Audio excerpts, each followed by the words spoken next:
दोस्तों, ये कहानी पूरी तरह से काल्पनिक है और केवल मनोरंजन के लिए बनाया गया है। और इस कहानी में किसी भी व्यक्ति, नाम, उत्पाद या वास्तविकता का अपमान नहीं किया गया है। अगर आप लोग हमारे एक्स नॉवल चैनल पर नए हैं तो वीडियो को लाइक और चैनल को सब्सक्राइब जरूर करें, ताकि हम आप तक ऐसी वीडियो पहुंचाते रहें।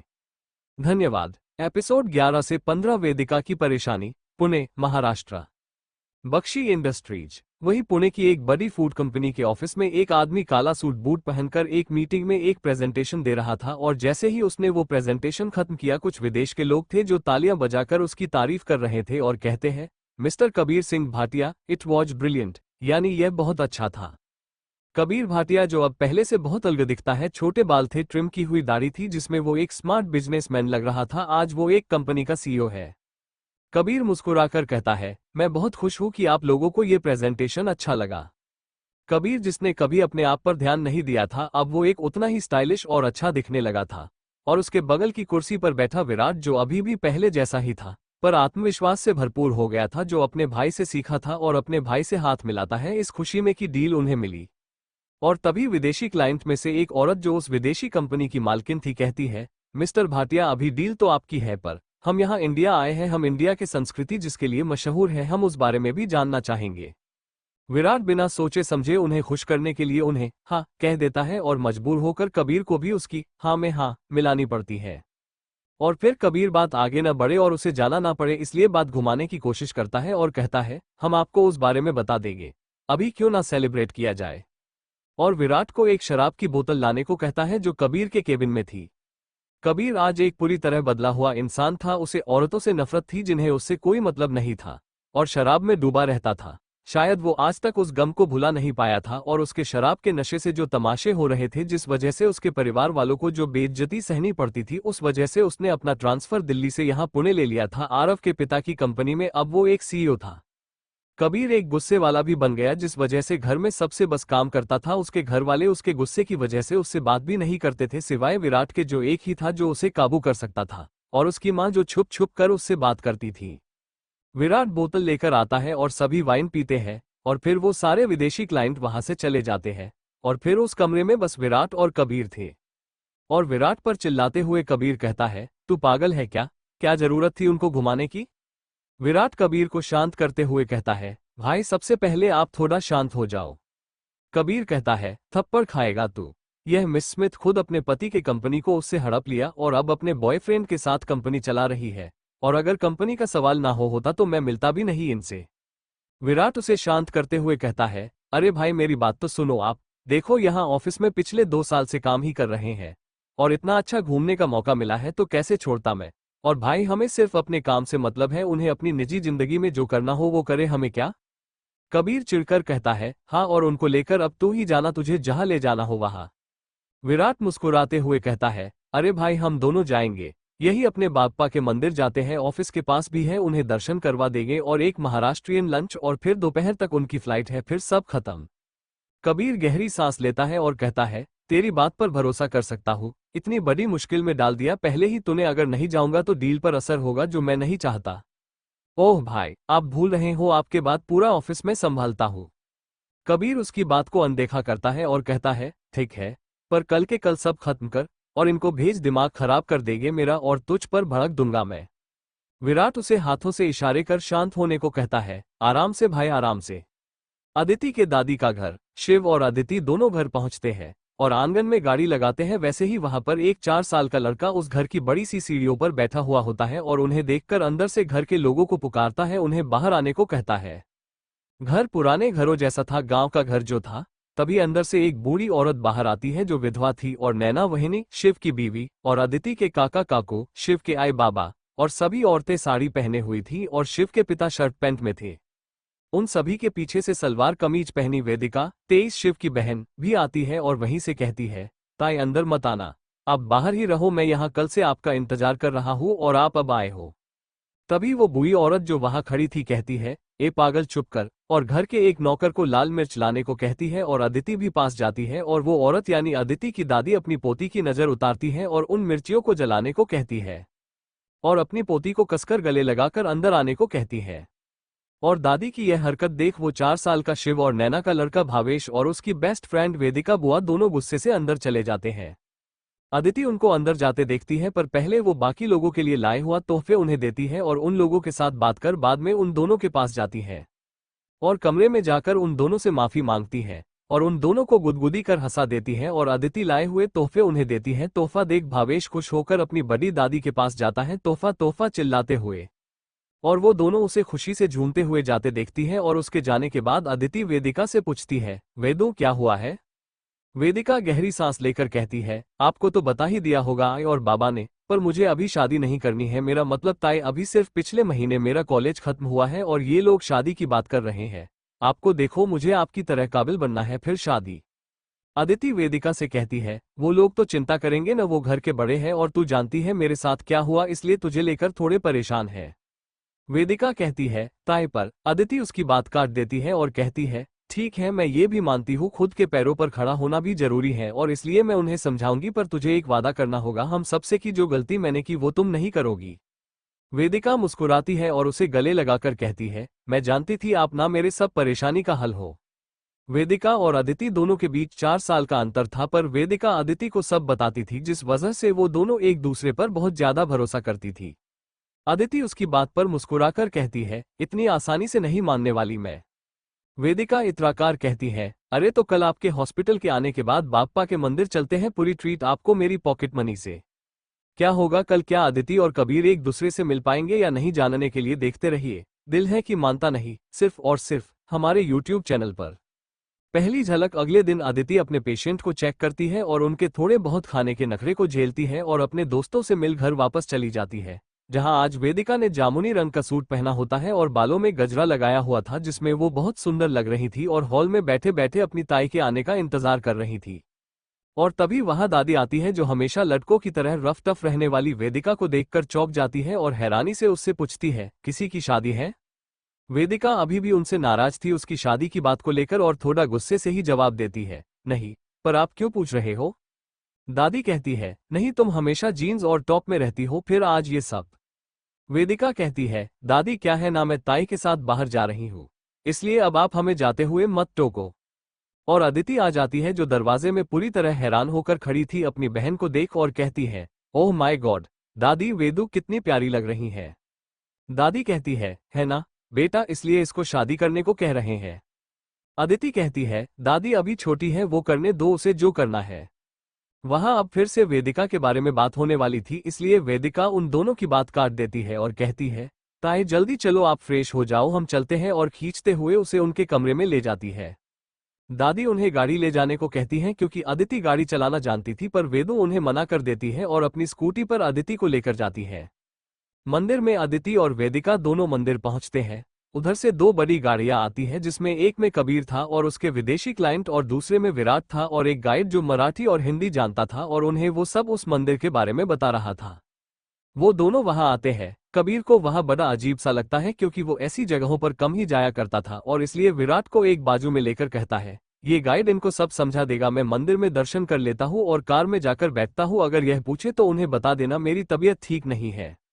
विराट अपने भाई को जानता था कि उसे अब इन सब में कोई रुचि नहीं है। समीरा के बाद वो सिर्फ अपने काम पर ध्यान देता है और कहता है, ठीक है भाई, आप जाओ, मैं संभाल लूंगा। और कबीर के जाने के बाद अपने मन में सोचता है, कहाँ खो गए हो भाई आप? सच कहूं तो मैं उस पुराने मस्तीखोर मेरे कबीर भाई को मिस कर रहा हूं, जो सबसे हंसते हुए मिलता था, उनसे बात करता था। अब तो आपकी हंसी भी हमें नसीब नहीं होती है। और नाराजी से मुस्कुराकर नीचे देखता है और तभी उसे वो गाइड आवाज देता है और वो उसके पीछे पीछे जाते हैं। वो लोग वहां दुकान के पास खड़े होते हैं, जहां कबीर के विदेशी क्लाइंट गणपति बाप्पा के मंदिर में जाने के लिए फूल और माला खरीदते हैं।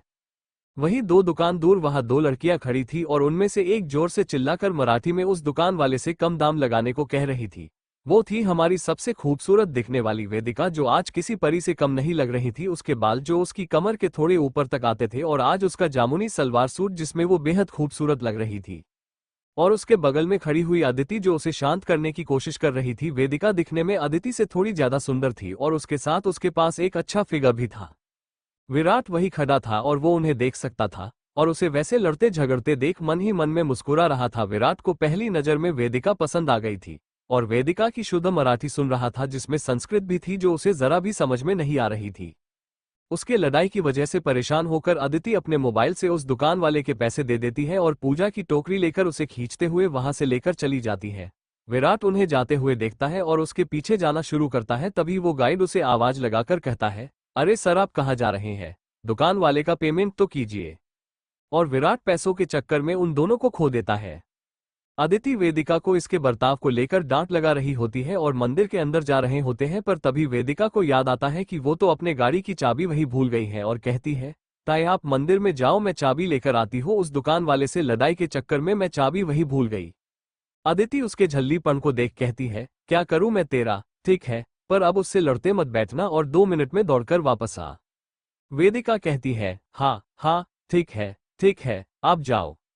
मंदिर के अंदर दोपहर का समय था, इसलिए मंदिर में ज्यादा भीड़ नहीं थी। कबीर वहां आकर अपनी पूजा की टोकरी वहां खड़े उस पुजारी को देता है। पंडित जी उसके हाथ से वो टोकरी ले लेते हैं और कबीर अपने हाथ जोड़कर गणपति बाप्पा के सामने आंख बंद कर हाथ जोड़कर खड़ा होता है।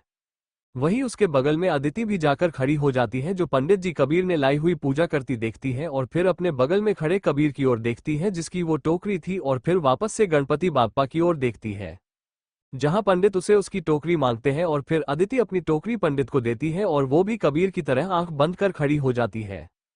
पंडित दोनों की माला चढ़ाने के बाद वहां से बाप्पा के चरणों में से एक फूल लेकर आशीर्वाद के स्वरूप में उनके सर के ऊपर हाथ रखता है और उन्हें हमेशा खुश और साथ रहने का आशीर्वाद देता है। और उस फूल के 2 टुकड़े कर आधा कबीर की टोकरी में तो वहीं आधा अदिति की टोकरी में डाल देता है। और फिर कबीर पंडित का वो आशीर्वाद सुन अपनी आंखें खोलता है और उसके कद तक आने वाली अदिति की ओर देखता है जिसकी आंखें अभी भी बंद थी, और एक औरत को अपने बगल में देखकर आड़ा टेढ़ा मुंह बनाकर अपनी टोकरी लेकर वहां से चला जाता है। और उसके जाते ही पीछे से वेदिका आती है जो अदिति के बगल में अपने हाथ जोड़कर खड़ी हो जाती है। क्या कबीर और अदिति यह पहली मुलाकात उन्हें याद रहेगी या नहीं, जानने के लिए देखते रहिए दिल है कि मानता नहीं, सिर्फ और सिर्फ हमारे YouTube चैनल पर। मुलाकात और झगड़ा। मंदिर से जाने के बाद कबीर अपने क्लाइंट्स को लेकर एक अच्छे से रेस्टोरेंट में आता है जो मंदिर के पास ही था, और थोड़ी देर बाद वही अदिति और वेदिक भी वहीं आती है और उनके पीछे वाले टेबल पर बैठ जाती है। उन दोनों की टेबलों पर एक एक वेटर आता है और वो उन्हें खाने के बारे में पूछता है, जिस पर कबीर एक कॉफी मंगवाता है और वहीं अदिति एक चाय मंगवाती है। वो दोनों साथ में ही अपने अपने वेटर को ऑर्डर देते हैं। और इस सब को देख मिस स्मिथ जो कबीर के आगे बैठी थी और अदिति को देख पा रही थी मुस्कुराती है और कहती है, वाह मिस्टर भाटिया, आप दोनों ने, मेरा मतलब उस लड़की ने जो आपके पीछे बैठी है, और आपने दोनों ने साथ में ऑर्डर दिया है। कबीर कहता है, इसमें वाव की क्या बात है, मेरा मतलब ऐसा कुछ नहीं है मिस स्मिथ, ये बस एक इत्तेफाक था और कुछ नहीं, और मेरी जिंदगी में ना कोई औरत है और न ही कभी आएगी, मुझे अकेले रहना पसंद है। मिस स्मिथ कबीर की बात से प्रभावित होकर कहती है, बहुत अच्छे मिस्टर भाटिया, आपका रवैया मुझे पसंद आया। कबीर भी इतराकर कहता है, थैंक यू मिस स्मिथ। तभी उनका ऑर्डर आ जाता है और वो लोग खाना शुरू करते हैं। फिर वो वेटर अदिति की टेबल पर जाता है और कहता है, मैम आप लोग को थोड़ी देर रुकना पड़ेगा, आपका खाना अभी तैयार होने में थोड़ा समय लगेगा। क्या है कि हमारे पास एक ही कुक है और होटल में फिलहाल भीड़ थोड़ी ज्यादा है। उस पर अदिति उसकी बात और भीड़ को देख मुस्कुराकर कहती है, ठीक है कोई बात नहीं। कबीर को उनकी बात सुनाई देती है, जिस पर मुस्कुराते हुए कबीर मिस स्मिथ से कहता है, मुझे राह देखना पसंद नहीं है मिस स्मिथ। और उन्हें पीछे अदिति की ओर इशारा कर कबीर कहता है, उम्मीद है कि आप अपना जवाब हमें जल्द ही देंगे। अदिति को उसकी बात सुनाई आती है और वो एक नज़र पीछे देखती है। विराट सब देख रहा था और वो जानता था कि उनके पीछे बैठी उन 2 लड़कियों के बारे में ही कबीर बात कर रहा था, पर उसे उसकी ओर पीठ करके बैठी हुई वेदिका अभी भी नहीं दिखी थी, जिसका चेहरा उसके दिल में बस गया था। वही अदिति वेदिका से कहती है, जो कबीर सुनता है, कभी कभी कुछ पाने के लिए कुछ खोना भी पड़ता है। टेस्टी खाना खाना है तो राह तो देखनी ही पड़ेगी ना, थोड़ी देर रुका ही जाएगा। मिस स्मिथ कहती है, वो लड़की गलत तो नहीं है मिस्टर भाटिया, कभी कभी रुकना तो पड़ता है ही। कबीर कहता है, पर मुझे रुकना पसंद नहीं है, और ऐसी सोच मैं नहीं रख सकता हूँ, क्योंकि आज तक इंतजार के चक्कर में बहुत कुछ खोया है और मेरी सोच उससे कभी नहीं मिल सकती है, कभी भी नहीं। अदिति भी उसकी बात सुन अपने मन में मानती है कि उनकी सोच कभी नहीं मिल सकती है। उसकी इस बात पर विराट उसकी ओर देखता है, जो वो जानता था कि वो अपने पुराने रिश्ते के बारे में कह रहा था। और तभी वहां वेटर एक बड़ी सी थाली में महाराष्ट्रियन थाली लेकर आता है, जिसे देख वेदिका खुश हो जाती है और दोनों अपना खाना खाते हैं। वही कबीर अपना खाना खत्म कर उन्हें लेकर वहां से चला जाता है और विराट की गाड़ी उन्हें एयरपोर्ट छोड़ देती है। और विराट कबीर के पास आकर कहता है, ऑफिस जाना पड़ेगा, शुभम ठाकुर ने मीटिंग बुलाई है। कबीर परेशान होकर कहता है, ये पंडित कब तक काम करते हैं, काम एक मीटिंग में पूरा नहीं कर सकते हैं क्या?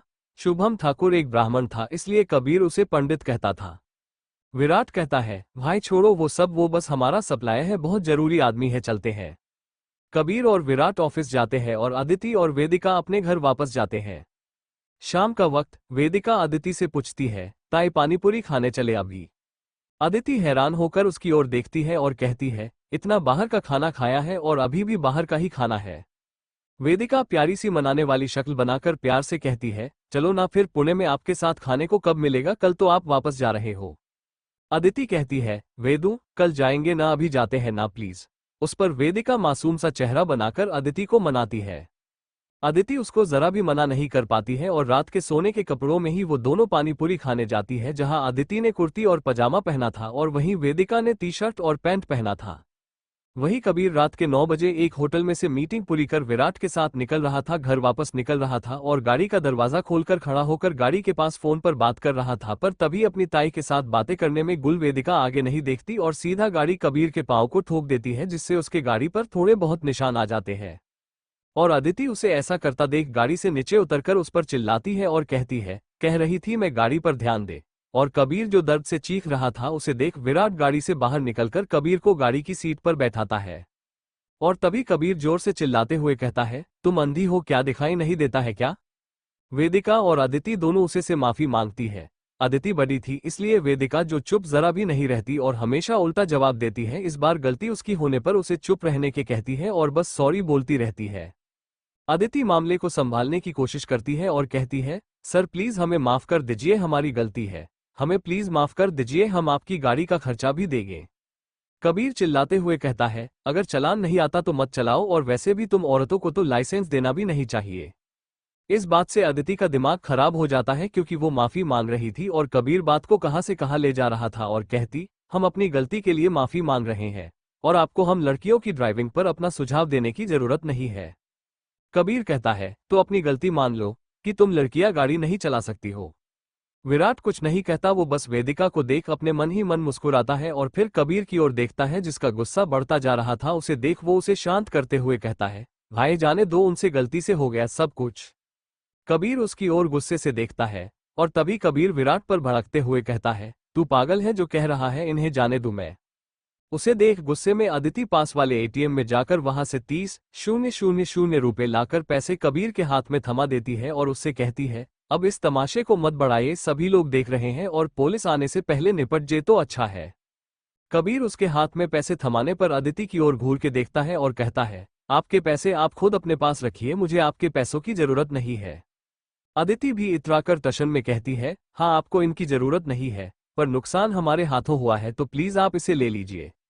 विराट उसे इशारा करता है कि मामला खत्म करने का सही तरीका है, ऐसा कहता है और कबीर उसकी बात मानकर पैसे ले लेता है। और अदिति और वेदिका भी वहां से जाने के लिए अपनी गाड़ी पर बैठ जाती है और वहीं कबीर उस गाड़ी से खड़े होने की कोशिश करता है, पर जोर से चिल्लाते हुए विराट को पकड़ता है। आखिर क्या हुआ कबीर को और वो क्यों चीखा, जानने के लिए देखते रहिए दिल है कि मानता नहीं, सिर्फ और सिर्फ हमारे YouTube चैनल पर। नोक झोंक कबीर की चीख सुन गाड़ी पर बैठने जाने वाली अदिति उसकी ओर उसके चीखने पर देखती है और नीचे उतरकर उसके पास जाती है और पूछती है, आप ठीक है? वे दो भी उसके पीछे अदिति के पास आती है। कबीर उन्हें जाने को कहता है पर अदिति जिद करती है और कहती है, शायद आपको थोड़ी खरोच के साथ साथ मोच आ गई है, आप चिंता मत कीजिए, मैं खुद एक डॉक्टर हूं, मुझे दिखाए।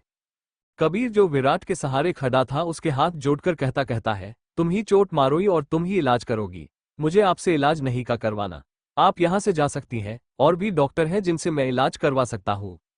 अदिति उसके नखरे देख कहती है, बिल्कुल सही कहा आपने, पर एक डॉक्टर होने के नाते मैं आपको फर्स्ट एड का इलाज दे सकती हूं।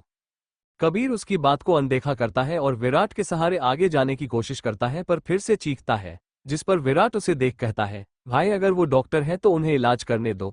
कबीर उसकी ओर देखता है सोचते हुए कि उसका भाई क्या बोल रहा है। कबीर को ऐसे अपनी ओर देख विराट कहता है, भाई मानता हूं वो एक औरत है, पर डॉक्टर भी है और इलाज करने दो, शायद आराम मिल जाएगा। और उसे वापस उसी सीट पर बैठाता है। उसके नखरे देख अदिति आड़ी टेढ़ी शक्ल बनाती है और विराट से उसके पांव को धीरे से उठाकर विराट को अपनी जांघों पर रखने को कहती है और फिर उसका जूता निकालकर उसे हिलाने की कोशिश करती है, जिस पर कबीर थोड़ा थोड़ा चीखता है और जैसे ही मौका मिलता है कबीर के पांव को जोर से मरोड़ती है, जिससे वो और जोर से चीखता है और उसे कहता है, तुम पागल हो क्या?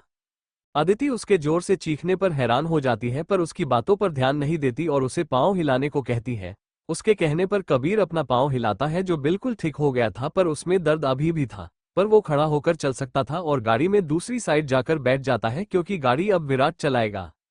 विराट अदिति को शुक्रिया कहता है, जिस पर अदिति मुस्कुराते हुए कहती है, यह मेरा काम है, इसमें शुक्रिया की जरूरत नहीं है, और आप इन्हें कल डॉक्टर के पास दिखा दीजिए। क्या है, अगर दर्द हो तो प्रॉब्लम ज्यादा भी हो सकती है। विराट मुस्कुराकर हाँ कहता है और अदिति वहां से जाती है और विराट वही खड़ी वेदिका को देखता है और मन ही मन मुस्कुराता है। उसका ध्यान न होने पर कबीर उसे आवाज देता है और कहता है, ओ भाई, रात भर यही रुकना है क्या? चल। हाँ भाई, बस बैठ रहा हूँ। और सब वहां से चले जाते हैं। अगले दिन कबीर अपने होटल के रूम में सोया हुआ था। 2 साल से वो वही उस होटल में ही रहता था। विराट वहां उसके बेडरूम में आता है और उसको उठाता है। जिस पर वो उठने जा ही रहा होता है तो उसके पैर में दर्द होने लगाता है और वो नीचे बिस्तर पर वापस बैठ जाता है। उसके चीखने की आवाज सुन विराट पलटकर उसे देखता है और कहता है, ओहो, आपको दर्द है? उन मैडम ने कहा था अगर दर्द होगा तो डॉक्टर के पास जाना पड़ेगा। चलो मैं डॉक्टर से बात करता हूँ भाई, आप तैयार हो जाओ। और तभी कबीर का फोन बजता है और वो फोन देख वो दोनों हैरान हो जाते हैं। जो था उसकी माँ का, वो भी इतनी सुबह सुबह। विराट उसे उठाने को कहता है। कबीर फोन उठाता है और उसे स्पीकर पर करता है। वो कुछ भी नहीं कहता है, हमेशा की तरह चुप ही रहता और उधर से जो सुनाई देता है वही सुनता है। उसकी माँ कहती है, कबीर मेरे बच्चे, कैसा है तू? विराट ने बताया कि तुझे चोट लगी है, अब तू तो हमें कुछ बताता नहीं है, पर विराट ने हमें बता दिया। कबीर जानता था वो अपने परिवार से बात नहीं करता था, पर विराट उन्हें सारी खबर देता था।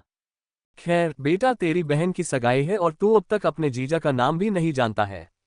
तू वहां चला तो गया, पर तूने एक बार भी पीछे मुड़कर हमारी ओर वापस नहीं देखा। और तभी उसकी माँ के हाथ से फोन कोई तो खींच लेता है और फोन पर बात करता है, भाई मैं हूं अनु। कबीर की आंखों में अनु की आवाज सुनकर आंसू आ जाते हैं, पर वो कुछ नहीं कहता है और चुप ही रहता है। भाई मेरी सगाई है, देख तूने हमेशा बिना मांगे मुझे सब कुछ दिया है। पिछले 2 साल से तू किसी से बात नहीं कर रहा है, पर देख अब तेरी बहन पराई हो रही है तो क्या तू अपनी बहन से मिलने भी नहीं आएगा? कबीर उतना आंखों में आंसुओं के साथ कहता है, परेशान मत हो, विराट वहां पहुंच जाएगा, और फोन काट देता है। कबीर के अंदर आज भी हिम्मत नहीं थी कि वो उनके सामने जा सके, इसलिए उनसे दूर रहता था। विराट उसकी इस हरकत पर नाराज होकर कहता है, भाई ऐसा क्यों किया? कबीर उसे कोई जवाब नहीं देता और कहता है, डॉक्टर से बात कर, और वैसे ही लंगड़ाते हुए बाथरूम चला जाता है और उस बारे में जरा भी बात नहीं करता है। हॉस्पिटल कबीर और विराट उसी हॉस्पिटल में आते हैं जहां अदिति होती है। वो लोग एक आदमी डॉक्टर के पास जाते हैं जो उनके पहचान वाला था, और वो कबीर को वहां देख मुस्कुराकर कहता, कबीर कैसे हो तुम? अरे डॉक्टर कुमार पूछो मत, एक लड़की ने गाड़ी चला दी और मेरा पैर। और वहीं पीछे से डॉक्टर कुमार के केबिन में उन्हें आवाज देते हुए अदिति वहां आती है। और विराट और कबीर पलटकर देखते हैं तो तीनों के तीनों एक दूसरे को देख हैरान हो जाते हैं, और कबीर और अदिति एक दूसरे को देखकर तुम कहता है और अदिति कहती है आप। फिर कबीर विराट की ओर देखकर कहता है, चल यहां से इलाज नहीं करवाना है। विराट उसकी बचकानी हरकतें देख कहता है, अरे भाई कैसी बात कर रहे हो? डॉक्टर कुमार जो सब कुछ देख रहे थे कहते हैं, आप लोग जानते हो एक दूसरे को? कबीर कहता है, आपकी इन्हीं डॉक्टर ने मेरे पैर पर गाड़ी चलाई है। अदिति कुमार के बाजू में खड़ी होकर कहती है, यह मेरी बहन की गलती थी डॉक्टर कुमार, और मैंने माफी मांगी थी, पर खैर आप इनका इलाज कीजिए, शायद इनकी नस लग गई होगी, कल मैंने इनका पाँव मोड़ा था पर शायद असर नहीं हुआ। डॉक्टर कुमार कहते हैं, ठीक है, पर अदिति आप यहाँ कैसे? अदिति कहती, वो दरअसल आज मैं वापस जा रही हूँ तो आपको उस पेशेंट के बारे में बताना था जिसका इलाज किया था, आप यहाँ के स्पेशलिस्ट हैं, पर खैर मैं बाद में आती हूँ। और अदिति वहां से चली जाती है और डॉक्टर कुमार कबीर का इलाज करना शुरू करते हैं। क्या कबीर और अदिति और आगे मिलेंगे या यह उनकी आखिरी मुलाकात होगी? जानने के लिए देखते रहिए दिल है कि मानता नहीं, सिर्फ और सिर्फ हमारे YouTube चैनल पर। फ्लाइट डॉक्टर कुमार कबीर का इलाज कर देते हैं और वो दोनों धीरे धीरे वहां से चले जाते हैं। फिर अदिति वहां आती है और कुमार को उस पेशेंट के चेकअप के बारे में बताती है, क्योंकि कुमार एक ऑर्थोपेडिक स्पेशलिस्ट था। और वहां से जा ही रही होती है तो वहां पर टेबल पर पड़ा मोबाइल देख कुमार अदिति को रुका कर पूछता है, अदिति यह मोबाइल आपका है? अदिति उसे देखकर नहीं कहती है तो वो लोग उस फोन को शुरू करके देखते हैं जहां कबीर की फोटो लगी हुई होती है, और कुमार कहता है, ये तो कबीर का फोन है। तभी नज़ाकार उसे ऑपरेशन थिएटर तैयार है इसलिए बुलाती है, तो कुमार अदिति जो अपने घर जा रही थी उसे वो फोन वापस दे देने को कह देता है, और अदिति उसकी मजबूरी और हड़बड़ी देखकर बात मान लेती है। वो रूम से बाहर निकलती है तो उसे कबीर और विराट दिख जाते हैं जो धीरे धीरे आगे जा रहे थे। पर तभी कबीर अपना फोन देखता है जो उसके पास नहीं था, तो वो विराट से कहता है फोन वहीं रह गया होगा। और फिर विराट कहता है भाई आप रुको, मैं लेकर आता हूँ। और उसका हाथ छोड़कर जा ही रहा होता है, पर उसके हाथ छोड़ने पर कबीर लड़खड़ा जाता है। पर इससे पहले कि विराट उसे फिर से पकड़ सके, पीछे से आ रही अदिति उसे अपने हाथों से संभाल लेती है। कबीर दूसरे साइड से आ रहे उस हाथ को देखता है तो वो अदिति का होता, जिसे देख उसे गुस्सा आता है और कहता है आप मुझे छोड़ेगी। अदिति उसे समझ नहीं पाती और कहती है सॉरी। कबीर कहता है आप मुझे छोड़िए, आप जैसी औरतों को जानता हूं मैं, इसलिए बार बार मेरे करीब आने की कोशिश मत कीजिए। अदिति चिढ़कर कहती है आप जैसी औरतों से क्या मतलब है, और पहली बात आप यहाँ पेशेंट हैं और आपसे कई अच्छे लोग यहाँ आते हैं, और यह हमारा पेशा है कि हमें आप जैसे लोगों को छूना पड़ता है, नहीं तो आपको छूने का कोई शौक नहीं है मुझे। कबीर कहता है अपनी बातों पर अमल रखिए डॉक्टर, और मैं डॉक्टर कुमार का पेशेंट हूँ, आपका नहीं। इसकी इस बात पर अदिति कुछ कहने ही वाली थी, पर तभी विराट उन्हें लड़ता देख कहता है देखिए अदिति जी, उनका ये कहने का बिल्कुल भी मतलब नहीं था। अदिति कहती है मुझे नहीं जानना क्या मतलब था और क्या नहीं, मैं यहाँ आपका फोन देने आई थी तो बस इन्हें लड़खड़ाते हुए देखा तो सोचा इनकी मदद करूं, पर आप इसके लायक ही नहीं है। और वही बाजू में खड़े वार्ड बॉय को बुलाती है और उससे कहती है सर को जरा सहारा देना, और विराट के हाथ में फोन देकर वहां से चली जाती है। कबीर वही उस वार्ड बॉय को कहता है कैसे पागल डॉक्टर पाल रखे हैं। उस वार्ड बॉय को कुछ समझ नहीं आता है और चुप ही रहता है। विराट उसके कुछ न कहने पर मुस्कुराता है और कबीर को उसके साथ धीरे धीरे ले जाते हैं। शाम तक इंजेक्शन की वजह से कबीर का दर्द तो उतर जाता है, पर वो पूरी तरह से ठीक नहीं हुआ था। विराट उसे दर्द का बहाना देकर अनु की सगाई में चलने को कहता है, जिसके लिए पहले वो मना करता है, पर विराट उससे कहता है कि बहन होकर आज 2 साल में पहली बार कुछ मांगा है, कहकर उसे ले जाता है। वही अदिति भी घर जाने को तैयार थी और उसके साथ वेदिका भी, जिसे उसके आए बाबा ने सिर्फ वो काम करेगी और कुछ नहीं, इस बात पर अदिति के कहने पर जाने दिया था। प्लेन के अंदर कबीर और विराट अपनी सीट पर पहुंच जाते हैं, पर गलती से जब वो बुक कर रहे थे तो उनकी सीट के अलग अलग बुक हो जाती है। जहां कबीर बीच वाली लाइन में था वहीं विराट उसके बगल वाली में खिड़की के पास, और उनमें 2 सीट की दूरी था जिसे वो लोग रद्द नहीं करते हैं क्योंकि सफर ज्यादा लंबा नहीं था। तभी उसी प्लेन में अदिति और वेदिका आते हैं, जहां वेदिका आगे जाती है और अदिति वहां भीड़ होने से पीछे रह जाती है, और वेदिका अपनी सीट ढूंढती है और वो होती है विराट के बाजू वाली, जिसे वह अपना लेती है क्योंकि जब उन दोनों ने सीट बुक की थी तब बस वही सीट बची थी। वेदिका विराट को नहीं पहचान पाती है, पर जैसे ही विराट अपना सामान रख रही वेदिका को देखता है वो उसे देख मुस्कुराता है, और वेदिका भी उसे देख मुस्कुराती है और अपनी सीट पर बैठ जाती है। कबीर विराट को परेशान नहीं करता है और सोने की कोशिश कर अपनी आंखें बंद कर लेता है।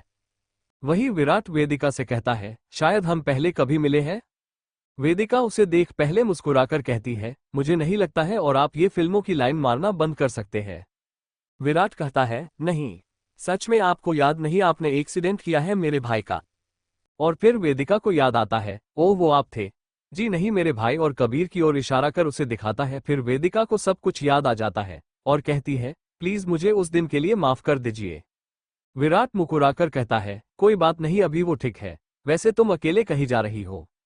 नहीं मेरी ताई है मेरे साथ। और फिर अदिति वहां अपनी सीट खोजते हुए आती है और उसे सीट मिलती है जो कि कबीर के बगल वाली थी, और उसके बगल में वेदिका थी और वेदिका के बगल में विराट, ऐसे एक लाइन में उनकी सीट थी। और जैसे ही अदिति कबीर को देखती है, हे भगवान ये यहाँ क्या कर रहा है। कबीर उसकी आवाज अपने करीब सुन आंखें खोलकर देखता है तो उसे अदिति खड़ी दिखती है, और विराट और वेदिका भी अदिति की ओर देखते हैं। कबीर उसे देख कहता है तुम यहाँ क्या कर रही हो। और अदिति कहती है और यही सवाल मैं आपसे पूछूं तो कैसी होगी। कबीर और अदिति की मुंबई से दिल्ली की फ्लाइट जानने के लिए देखते रहिए दिल है कि मानता नहीं, सिर्फ और सिर्फ हमारे YouTube चैनल पर।